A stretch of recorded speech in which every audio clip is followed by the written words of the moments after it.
সুপ্রিয় দর্শক আসসালামু আলাইকুম। দেশ ও প্রবাসে যে যেখানে আছেন আপনাদের প্রত্যেককেই শুভেচ্ছা জানাচ্ছে। আজকে নতুন একটি প্রতিবেদন দেখতেই পাচ্ছেন আমার সামনে একটি আপু আসছে।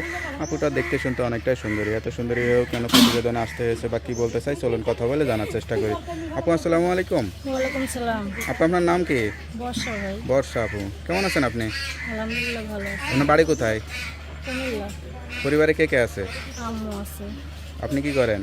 কাজ করি বাসা বাড়িতে ভাই। বাবা নাই? বাবা অনেক আগে, আমি যখন ছোট ছিলাম মায়া করি অনেক আগে বলে বিয়া করছিল, একটা বিয়া করে ছেলে চলে গেছে। ভাই বোন আছে? না কেউ নেই, আপনি একাই? আমি একাই। লেখাপড়া করছিলেন? লেখাপড়া বেশি করতে পারি নাই, অল্প কিছু করছি চলার মতো, কিন্তু কোরআন শরীফ পড়ছি ভাই। এখন আম্মু তার পড়াইতে হতে পারে না, কাজ কাম করতে পারে না বলে নিজে বাসা বাড়িতে কাজ করতে হয়। আচ্ছা, বয়স কত এখন আপনার? 18। 18।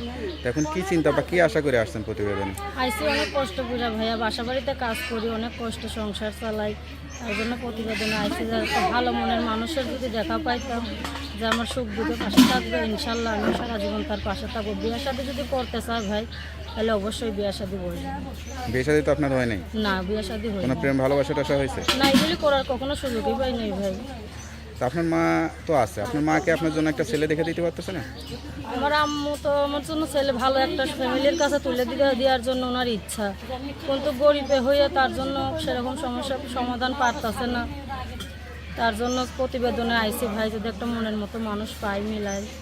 আচ্ছা আচ্ছা আচ্ছা। তো এখন সবচেয়ে বেশি কষ্ট লাগে কোনটা ভাবতে নিজের কাছে? কষ্ট লাগে এই তো, মেয়ে হয়ে মানুষের বাসায় বাসায় দূরে দূরে কাজ করি, এটাই কষ্ট লাগে। এটাই কষ্ট লাগে। যা বলতেছেন সত্যি বলতেছেন তো? সব সত্যি ভাই। কেউ যদি এখন বিয়ে শাদী করতে চায় সেই মানুষটা কিরকম চান আসলে? সে যেমনই হোক, বয়স্ক হইলেও সমস্যা নাই, বিবাহিত হইলেও সমস্যা নেই, সে যদি আপন করে আমার এলাকা ইনশাল্লাহ আমিও তাকে আপন করে নেব। আচ্ছা আচ্ছা। জীবনে আর কি ইচ্ছা ছিল, আর কি হয়েছে? মানুষের তো একটা শখ থাকে, স্বপ্ন থাকে, এরকম কি ইচ্ছা কি স্বপ্ন ভাই, ছিল? অনেক এখন গরিবের ঘরে জন্মালিছে, কোনো ইচ্ছাই তো আর নাই ভাই। ইচ্ছা তো অনেক কিছুই ছিল, পড়ালেখা করব, সুন্দর জীবনযাপন করব, কিছুই তো করতে পারিনি। বাবা থাকলে হয়তো জীবনটা বাবা আরো সুন্দর থাকলে হতে পারতো, লেখাপড়া শিখতে পারতেন, জীবনটা তাই তো? সুন্দর হইতো। এটাই। বড় হইয়া কোনোদিন বাবার আদর সেহ পাই নাই, ছোটবেলা থেকে মায়ের কাছে আছি। তো আপনার সঙ্গে কিভাবে যোগাযোগ করবে? এই যে আমার মোবাইল নাম্বার আছে ভাই, নাম্বারটা মুখস্থ আছে? না এই যে নাম্বারটা দিতেছে। নাম্বারটা আমার কাছে দেন, আমি দেখে বলে দিই। হ্যালো বিয়া, শুনতে পারলেন এক অসহায় গরিব ঘরের মেয়ে। আসলে যে পরিবারে বাবা না থাকে সেই পরিবারটা আসলে কতটা কষ্টের, এই মেয়েটার কথা শুনে আসলে বুঝতে পারলেন। বাবা থাকলে হয়তো লেখাপড়া শিখে নিজের জীবনটা আরও সুন্দর করতে পারতো। এখন বিয়ের বয়স, বিয়ে করবে সে আশা নিয়ে আসছে। কেউ খারাপ উদ্দেশ্যে যোগাযোগ না করে সত্যিকারে বিয়ে করতে চাইলে এই নাম্বারে যোগাযোগ করুন।